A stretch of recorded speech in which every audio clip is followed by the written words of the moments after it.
Hello everyone, welcome to ఏకేఎస్ఐఎస్ academy daily current affairs. So నిన్న చాలా questions ఇచ్చాను, అందులో ఆన్సర్స్ వచ్చేసి భీమ్ యాప్. దీనికి సంబంధించి ఫస్ట్ స్టేట్మెంట్ కరెక్ట్ అండి. రెండో statement, while a chip pin debit card has 4 factors of authentication, భీమ్ app has only 2 factors of authentication. అది తప్పు, దానికి కూడా ఎక్కువే ఉన్నాయి. So this is wrong, this is right. Next question, which of the following most likely consequence of implementing UPI అంటే mobile wallets అవసరం లేదు ఆన్లైన్ పేమెంట్స్కి, అదే మన ఫోన్పే, గూగుల్ పే. ఇక మూడవ ప్రశ్న, నేషనల్ పేమెంట్ కార్పొరేషన్ ఆఫ్ ఇండియాలో 2 కరెక్టే. సో ఇవి నేను ఇచ్చినటువంటి ప్రశ్నలు. If you are looking for UPSC admissions, అట్లాగనే group 1 and group 2 both AP and Telangana, దయచేసి కింద నెంబర్కి కాల్ చేయండి. They will give you all the details. ఇక ఈరోజు టాపిక్ వచ్చేసి ఖకోరి రాబరీ. అయితే దీనికి సంబంధించి న్యూస్లో ఎందుకు ఉంది అంటే, ఫస్ట్ ఆఫ్ ఆల్ ఇది చూసిన తర్వాత నేను వివరాల్లోకి వెళ్తాను. ఖకోరి రాబరీకి సంబంధించి బలిదాన్ దివాస్ అనేటటువంటి ఒక పర్టికులర్ రోజుని స్మరించుకుంది ప్రభుత్వం.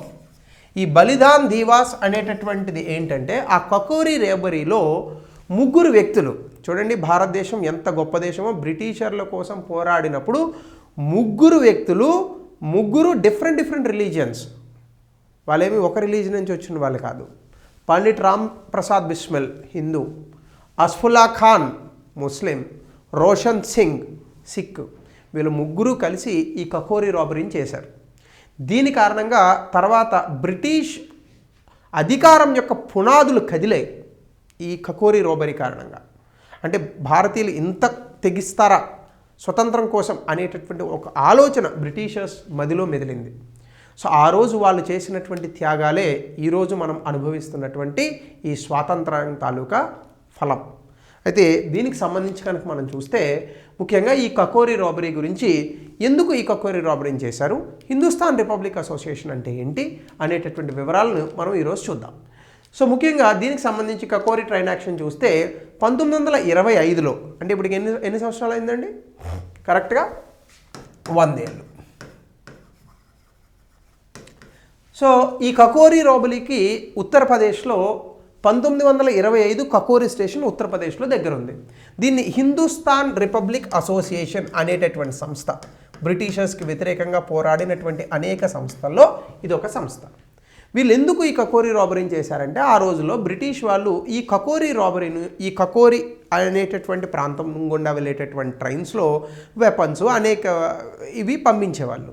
సో దాన్ని దొంగతనం చేసి స్వాతంత్ర ఉద్యమానికి డబ్బులు ఫండింగ్ ఇవ్వాలి అనేటటువంటిది వీళ్ళ యొక్క ఆలోచన. సో బ్రిటిషర్స్ తాలూకా అథారిటీని డైరెక్ట్గా కౌంటర్ చేయడానికి ఈ యొక్క సవాళ్ళను స్వీకరించారు. సో దీని తర్వాతనే భారతదేశంలో యుద్ధం చేసేటటువంటి ఒక వాతావరణం, అంటే బ్రిటిషర్స్కి అప్పటి వరకు రాజకీయంగా మాత్రమే ఎదురైనటువంటి రెసిస్టెన్స్ యుద్ధంలో కూడా కనిపించింది. అంటే కేవలం భారత పౌరులు స్వతంత్రం కోసం బ్రిటిషర్స్తో రాజకీయంగా పోటీ పడడమే కాదు, అవసరమని అనుకుంటే ఆయుధాలు కూడా చేపడతారు అనేటటువంటి ఒక విషయాన్ని మనం భారత స్వతంత్ర పోరాటంలో భాగంగా చెప్పగలిగాం. సో దీనికి సంబంధించి హిస్టారికల్ కంటెక్స్లో జలియన్ వాలాబాగ్ మసకర్ మీ అందరికీ తెలుసు. జలియన్ వాలాబాగ్ అనేటటువంటి ఆ ప్రాంతంలో, ముఖ్యంగా పంజాబ్ దగ్గర ఉంటుంది. సో ఈ ప్రాంతంలో జనరల్ డయర్ అనేటటువంటి వ్యక్తి చాలా విచక్షణారహితంగా ఎన్నో వందల మందిని పట్టబెట్టుకున్నాడు. సో ఆ తర్వాత నాన్ కోఆపరేషన్ మూమెంట్ విత్డ్రా అయింది. సో ఈ నాన్ కోఆపరేషన్ మూమెంట్ ఆ రోజు స్వతంత్ర పోరాటంలో గాంధీ గారి వెనుక పయనించినటువంటి, అంటే నడిచినటువంటి చాలామంది యువత ఈ నాన్ కోఆపరేషన్ మూమెంట్ని ఎప్పుడైతే విత్డ్రా చేసుకున్నారో అది సహించలేకపోయారు. అంటే ఈ యొక్క రాజకీయపరమైనటువంటి స్వతంత్ర పోరాటం కానీ, రాజ్యాంగబద్ధమైనటువంటి స్వతంత్ర పోరాటం కానీ భారతదేశానికి స్వతంత్రాన్ని ఇవ్వదు. కన్నుకు కన్నే బదులు చెప్పాలి, రక్తానికి రక్తమే సాక్ష్యము, అలాగే చెయ్యికి చెయ్య కాలుకు కాలు తీసేటటువంటి ధైర్య సాహసాలే భారతమాత సంఖ్యలను విడదీసి స్వతంత్రం అనేటటువంటి దాన్ని తీసుకురాగలుగుతాయని నమ్మారు. అందులో భాగంగానే 1924లో హిందుస్థాన్ రిపబ్లిక్ ఆర్గనైజేషన్ అనేటటువంటిది స్టార్ట్ అయింది. వీళ్ళు రెవల్యూషనరీ, అంటే వైలెన్స్, హింసని వీళ్ళు ఎంచుకున్నారు. హింస అంటే ఎవరిని పడితే వాళ్ళని చంపరు. బ్రిటిష్ అధికారులు ఎవరైతే తప్పుగా ప్రవర్తించే వాళ్ళు ఉన్నారో వాళ్ళని చంపుతారు. సో దీనికి సంబంధించి షాజహాన్పూర్లో ఒక ట్రైన్ని ఆపుతారు లక్నో వరకు. సో దాని తర్వాత ఆ ట్రైన్లో ఉన్నటువంటి డబ్బుని వీటిని కూడా లూటీ చేస్తారు. అయితే ఏ ప్యాసింజర్స్కి, అందులో ప్రయాణిస్తున్నటువంటి ఏ ప్రయాణికులకు ఇబ్బంది కలిగించలేదు. అంటే దాని తాలూకా వాళ్ళకున్నటువంటి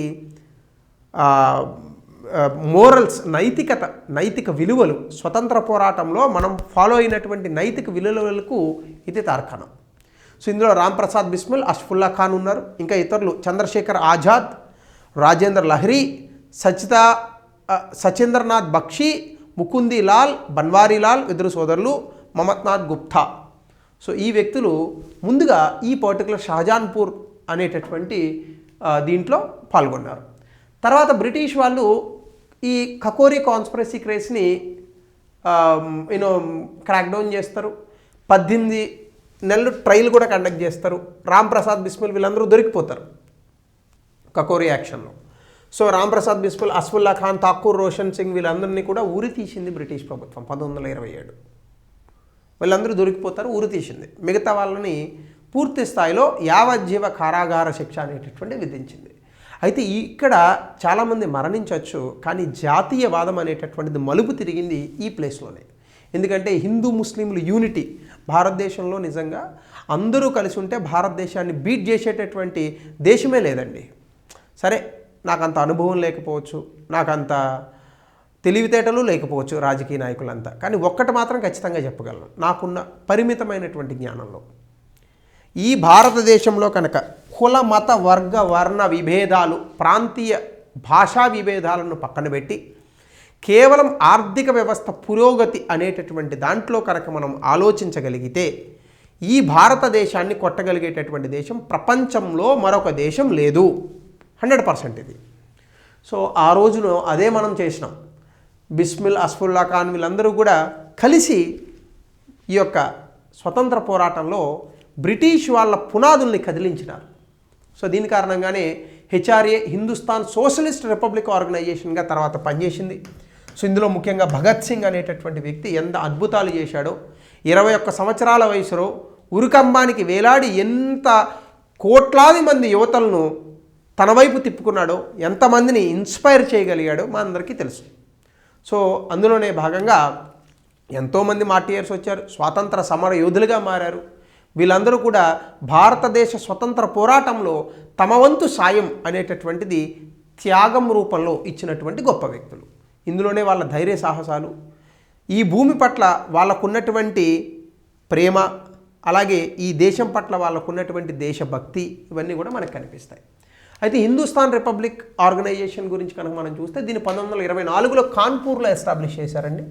ఇది కూడా ఒక రెవల్యూషనరీ ఆర్గనైజేషన్. ఇదేంటంటే ఆర్మ్డ్ రెసిస్టెన్స్, ఆయుధాల మార్గం ద్వారానే స్వాతంత్ర పోరాటాన్ని మనం సాగించగలం అని నమ్మినటువంటి సిద్ధాంతం ఇది.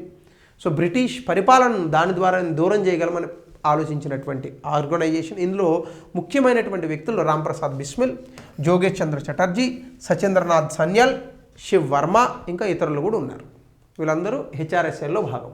సో ఐడియాలజికల్ ఫౌండేషన్ ఏంటంటే ద రెవల్యూషనరీ అనేటటువంటి ఒక పత్రిక, మేనిఫెస్టో. అది సచ్చిదానందనాథ్ సన్యాల్ దీన్ని రచించాడు. ఇదేంటంటే భారతదేశాన్ని ఫెడరల్ రిపబ్లిక్ అంటే రాష్ట్రాలుగా విడగొట్టాలి, అందులో ఆ రాష్ట్రాలకు కానీ దేశానికి కానీ నాయకత్వం అనేటటువంటిది ప్రజలు ఎన్నికలలో పాల్గొని వాళ్ళ ద్వారా మాత్రమే నాయకత్వాన్ని సృష్టించాలి అనేటటువంటి ఆలోచన. సో ఇవన్నీ కూడా సోషలిస్ట్ ఐడియాలను కూడా ఇన్ఫ్లుయెన్స్ అయ్యాయి.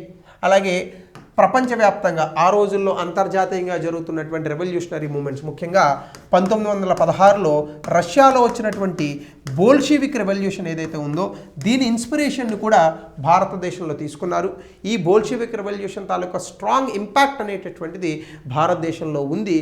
దాని కారణంగానే అర్లియర్గా మనకు ఉన్నటువంటి ఇండియన్ నేషనల్ కాంగ్రెస్లో ఉన్నటువంటి మెంబర్స్ చాలామంది కాంగ్రెస్లో ఉంటూ సోషలిస్ట్ ఐడియాలజీలతో ఈ దేశంలో పనిచేశారు.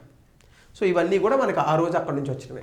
అలాగనే దీన్ని హెచ్ఆర్ఎస్ఐగా మార్చారు. చంద్రశేఖర్ ఆజాద్ ఏ రోజైతే ఈ ఆర్గనైజేషన్కి వచ్చాడో హిందుస్థాన్ సోషలిస్ట్ రిపబ్లిక్ ఆర్గనైజేషన్గా హెచ్ఆర్ఏ పేరు మార్చారు. ఇందులోనే ఐడియాలజికల్ స్టాండ్ అనేటటువంటిది సోషలిజం, దీని ద్వారానే ఈక్వాలిటీ అంటే భారతదేశంలో పూర్తి స్థాయి అసమానతలను తొలగించి సంపూర్ణమైనటువంటి సమానత్వాన్ని సొసైటీలో సాధించాలి అనేటటువంటి ఒక ఆలోచన. ఇందులో భగత్ సింగ్, సుఖదేవ్, భగవతీ చరణ్ వోహ్రా, విజయ్ కుమార్ సిన్హా, శివ్ వర్మ వీళ్ళందరూ కూడా దేశం కోసం ప్రాణాలు అర్పించినటువంటి వ్యక్తులు. సో ఇందులో భాగస్వాములుగా ఉన్నారు. సో మేజర్ యాక్షన్స్ హెచ్ఆర్ఎస్ఏ కనుక మనం చూస్తే జేపీ సాండర్స్ అంటే మనకి లాలా లజపత్ రాయ్ గారిని ఈ Simon commission, go back Simon అనేటటువంటి నిదానంలో ఒక పోలీస్ ఆఫీసర్ కొట్టి చంపేస్తాడు. అతన్ని వీళ్ళు మట్టుబెట్టారు. అలాగే సెంట్రల్ లెజిస్లేటివ్ అసెంబ్లీలో భగత్ సింగ్ ఒక బాంబుని వేశాడు. ఈ బాంబు కారణంగా బ్రిటిష్ ప్రభుత్వం అనేటటువంటిది ఇంగ్లాండ్లో కదిలింది. అమ్మో ఇక్కడనే బాంబు వేశారు అనేటటువంటి ఒక విషయం ద్వారా భగత్ సింగ్ కావాలనే దొరికిపోయి సంపూర్ణంగా తన తాలూకా జీవితాన్ని పూర్తి స్థాయిలో త్యాగం చేసి ఎంతోమంది భగత్ సింగ్లను తయారు చేశాడు ఆయన. అలాగే వయసులో లార్డ్ ఇర్విన్ ట్రైన్ మీద కూడా బాంబులు వేసేటటువంటి ప్రయత్నం చేశారు. సక్సెస్ఫుల్ కాలేదు వాళ్ళు అనుకోండి. సో కాబట్టి పూర్తి స్థాయిలో కనుక మనం చూస్తే ఈ పర్టికులర్ కకోరి యాక్షన్ రాబరీ అనేటటువంటిది కనుక మనం చూస్తే దీనికి రిలేటెడ్గా 1924 రాంప్రసాద్ బిస్మిల్ ఇతరులు ఫౌండ్ చేసినటువంటి హిందుస్థాన్ రిపబ్లిక్ ఆర్గనైజేషన్ భారతదేశంలో ఆర్మడ్ రెవల్యూషన్ ద్వారా స్వతంత్ర పోరాటాన్ని సాగించాలని అనుకున్నారు. కకోరి యాక్షన్ ద్వారా ఫండింగ్ అనేటటువంటిది వాళ్ళు చాలా వరకు చేశారు. అయితే దాని తర్వాత వాళ్ళు దొరికిపోయారు. అరెస్ట్, ఎగ్జిక్యూషన్స్ ఇవన్నీ కూడా జరిగాయి. దాని తర్వాత హెచ్ఎస్ఆర్ఏ అనేటటువంటిది ఒక అద్భుతమైన ఆర్గనైజేషన్కి ఎదిగింది. బ్రిటిష్ పోరాటాన్ని భారతదేశంలో ఎదిరించినటువంటి అనేక ఆర్గనైజేషన్స్లో ది బెస్ట్ ఆర్గనైజేషన్గా హెచ్ఎస్ఆర్ఏ నిలిచింది. సో ఇలాంటి గొప్ప గొప్ప వ్యక్తులను స్మరించుకోవడం కూడా మనందరి బాధ్యత. సో ఇది కకోరి రాబరీకి సంబంధించి భారత స్వతంత్ర పోరాటంలో హిస్టరీ రిలేటెడ్ టాపిక్. సో దీనికి రిలేటెడ్గా ఒక ప్రశ్న 2021 గతంలో ఇచ్చిన క్వశ్చన్, దయచేసి ఆన్సర్ తెలపండి. అట్లాగే trace the evolution of HRA into the HSRA, examine it's ideology, objectives and major revolutionary actions and its significance. 200 పదాల్లో రాయండి. సో ఇది hats off to all this people. Thank you. Have a good day.